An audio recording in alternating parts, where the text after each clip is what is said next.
cookery classes with the Cheshire Cookery School. So we're going to start off with just a traditional pork sausage.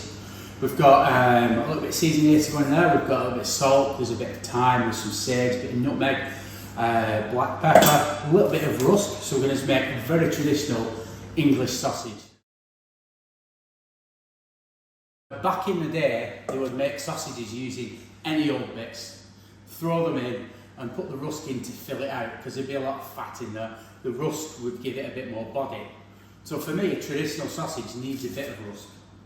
So we've got some pork shoulder, just minced from our butchers. If you have a Kenwood with a mincer attachment, you could throw it through there.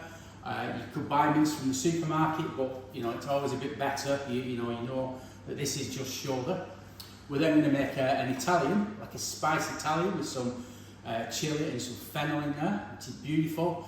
And then we've got some pheasant, and we're going to make a pork and pheasant merguez, which is a North African sausage. It would usually be made with lamb, but we're just trying something a bit different.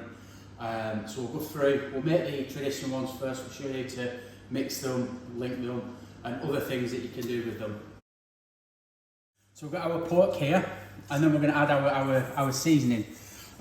You could put fresh herbs in here, you could add black pudding to it, you could put some mushrooms and a bit of garlic in there if you want something like that, some fresh leeks. This is just your sort of basic sausage, and what we want to do is get that all mixed together. And your salt is going to help to cure it a little bit. You can add like a curing salt that you would use to make bacon. If you wanted to make a cured sausage, you could smoke these. You could, the world is your oyster. The easiest way to smoke them, if you get a tray like this, a little bit of wood chips in the bottom, and maybe a bit of tea, and then put like a gauze over it, or a tray with holes in, sausages on, and foil on the top, and then the heat from that will hot smoke it. So there'll be, then you could have them in the fridge and just slice them and eat them. Put them with a cheese board or a charcuterie board or whatever you wanted to do. Or if you had like a smoke, like a Bradley or something, you could cold smoke them. Into that, we're going to add our rusk, just like that. And then we're going to just mix it all together. Just throw it in a mixer. If you have like a planetary mixer, with a dork on, you can mix it in there, or just mix it by hand. So once you've got your rusk in, if you were going to add other ingredients, you put them in before the rusk, so they would get nice and spread out. So you see now, it's become quite firm. So we're just going to add a little bit of water to this now, and this will soak up in this rusk, and it will make it much easier to fill as a sausage. And again, if you wanted something different, if you wanted to, you could put like tinned tomatoes in and drain the juice off and replace the water with the juice. Or you could put beer. We made sausages with beer in the past, and you would just put the beer in instead. That would unfortunately shorten the shelf life on them, so you'd get a couple of days, but you could put cider in there. So there we are. Nicely mixed up there. You could then take that and make delicious sausage rolls with it. You could turn it into little patties, and then we're going to put this into our sausage machine. You can get an attachment for your food mixer that would do this. You can get little handheld machines, and you can even do it in a piping bag. Because what we've got here, these are natural sausage skins. Quite a nice big chunky one. You can get thinner ones.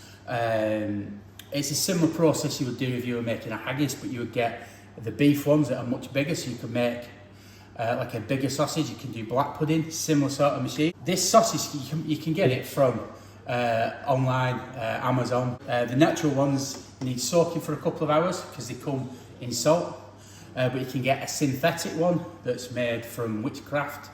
They do collagen ones, which are made from collagen, beef collagen. You can't buy these from the butchers though? The butcher will probably sell them. Some wouldn't like to sell them to you.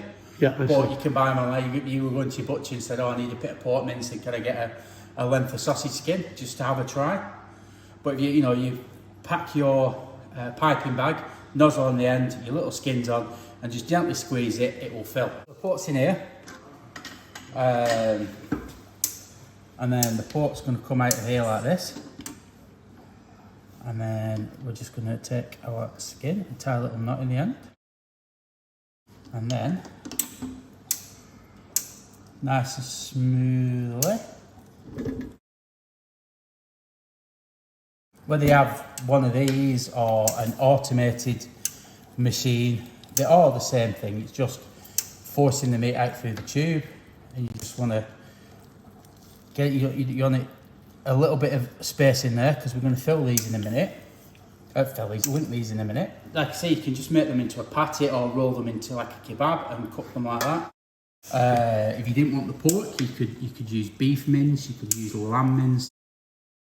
The good thing about the pork shoulder is it's got a nice amount of fat. When you come to cook it, they cook the fat inside. So there we are, our sausages.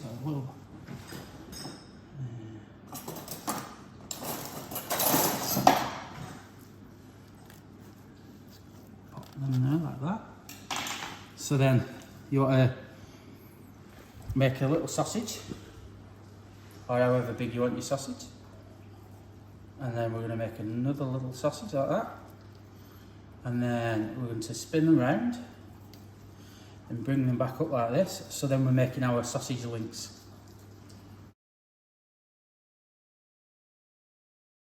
It's just practice. So how long have you been making sausages, James?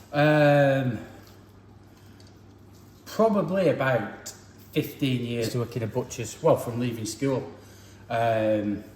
And then started making sausages, me and my wife, and then we ended up just making sausages, and we did food festivals and farmers markets and things like that. We supplied a few restaurants with sausages. We used to supply them to nutters. We had some when he used to do his events, and we used to do them for the Bird, which was his gastropub. Rob used to have sausages off us. And we used to do slatteries. Slatteries, we used to make them a really nice little Cumberland sausage for their breakfast.